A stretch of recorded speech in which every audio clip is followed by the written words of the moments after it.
itu saya mencari pemungut cukai. Apa sih pemungut cukai? Pemungut cukai itu adalah petugas yang diserahkan pemungutan bea cukai untuk pemerintahan bangsa penjajah. Waktu itu bangsa yang dijajah orang Israel adalah bangsa Roma. Ini saya ngomongnya nggak sekarang, tapi di dalam Alkitab ya. Waktu itu.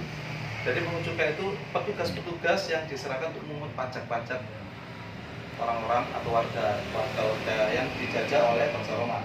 Seringkali mereka memeras rakyat untuk keuntungan diri sendiri. Misalkan pajaknya harusnya 10.000 ditarik 50.000. Jadi yang 40 masuk kantong, yang 10 masuk ke kasnya negara, seperti itu.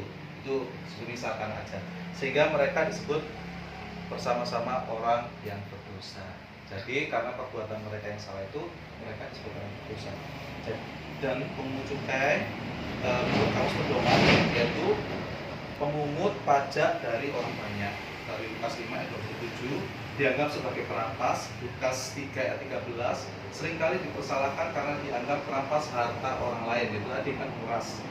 Tidak semestinya misalkan pajaknya 10.000 dikenakan 50.000. Nah, di Lukas 19 ayat 2 ini Sakeus adalah kepala pemungut cukai. Yaitu dikatakan kepala pemungut cukai. Kalau pemungut cukainya itu kaya, apalagi kepalanya berarti tambah kaya. Kan seperti itu. Jadi orang ini sangat kaya. Dan di sini yang menarik adalah seorang kepala pemungut cukai itu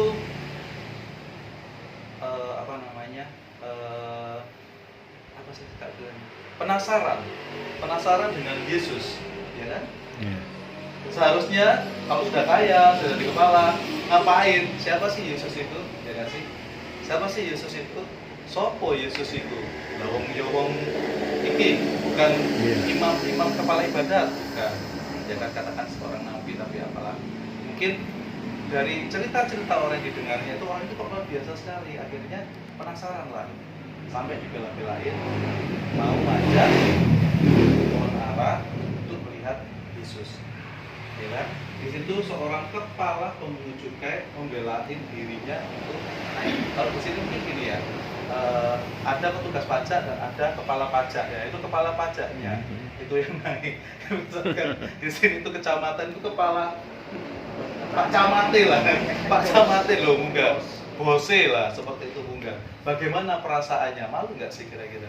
Tapi orang-orang Yahudi yang ada di situ, orang-orang masyarakat di situ mengatakan itu orang berdosa, sebab itu pemungut cukai.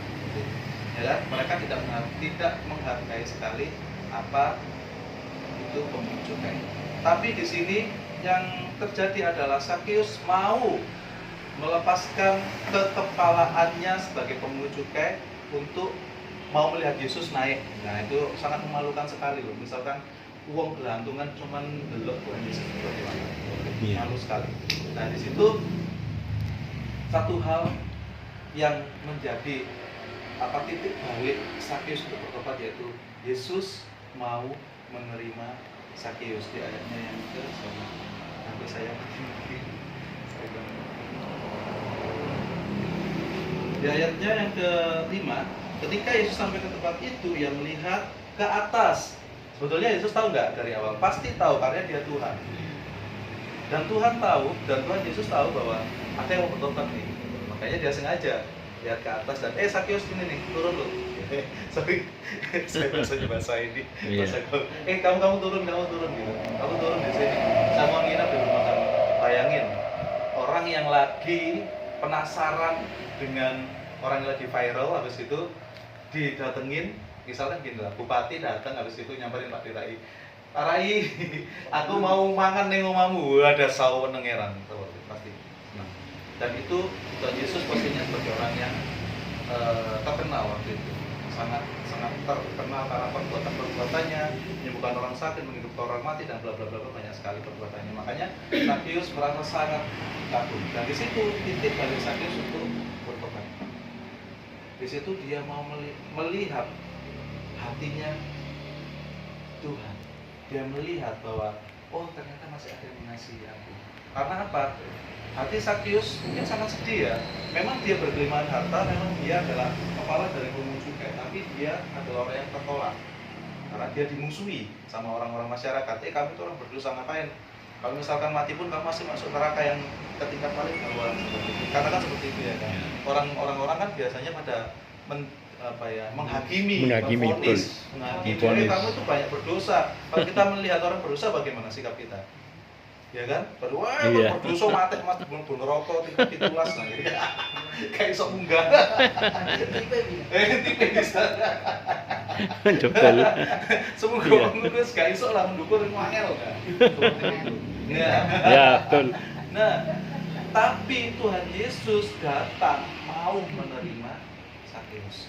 Itu adalah titik balik di mana pertobatannya Sakeus. Dari situ Sakeus mau bertobat dengan mengatakan bahwa saya mau membalikan apa yang telah diperas oleh anak-anak buah saya, oleh saya lah katakan 4 kali lipat. Bayangin, habis nggak hartanya kira-kira 4 kali lipatnya pasti habis untuk mengembalikan dari apa itu. Mereka senang, ya mereka senang. Pasti ada bilang, oh biju ini, tapi apa yang dilakukan ini memang itu. Dan di sini pasti ada oknum-oknum yang tidak suka dengan Sakeus, tidak suka dengan perbuatan Sakeus. Mereka adalah orang-orang yang tidak senang ada anak Tuhan yang kembali ke dalam masyarakat. Seperti orang Farisi, ahli Taurat, pasti mereka menyusul, ngapain sama orang berdosa, walaupun sudah ada orang bertobat. Makanya bisa dikatakan bahwa yang ke-9, kata Yesus kepadanya, hari ini telah terjadi keselamatan kepada rumah ini, karena orang ini pun anak Abraham. Sebab anak manusia datang mencari dan menyelamatkan yang hilang. Jadi renungan kali ini kita belajar tentang Sakeus, belajar tentang Tuhan Yesus. Sakeus ketika dia mengalami titik balik, dia diterima oleh Tuhan karena dosa-dosanya. Dia menyerahkan seluruh hidupnya, bukan hanya seluruh hidupnya, seluruh hartanya untuk Tuhan. Bukan untuk Tuhan, semuanya dikembalikan. Kalau misalkan dari situ ada yang nggak benar, ya dikembalikan seperti itu. Jadi hidup mulai dari nol. Tuhan Yesus, dia melihat bukan dari sudut pandang orang lain melihat. Sering kita melihat dari sudut pandang kita sendiri atau sudut pandang orang lain melihat. Orang ini jahat, orang ini salah, orang ini dua blek, atau orang ini gak pantas lah. Gadung Kristen gak pantas lah. Gadung Kristen gak pantas jadi ngomong gitu. Nah, jangan pernah melihat bahwa orang itu dari tindakannya gak pantas, tapi lihatlah dari sudut pandang Tuhan. Tuhan mengasihi semua orang, bahkan orang berdosa pun dikasihi Tuhan.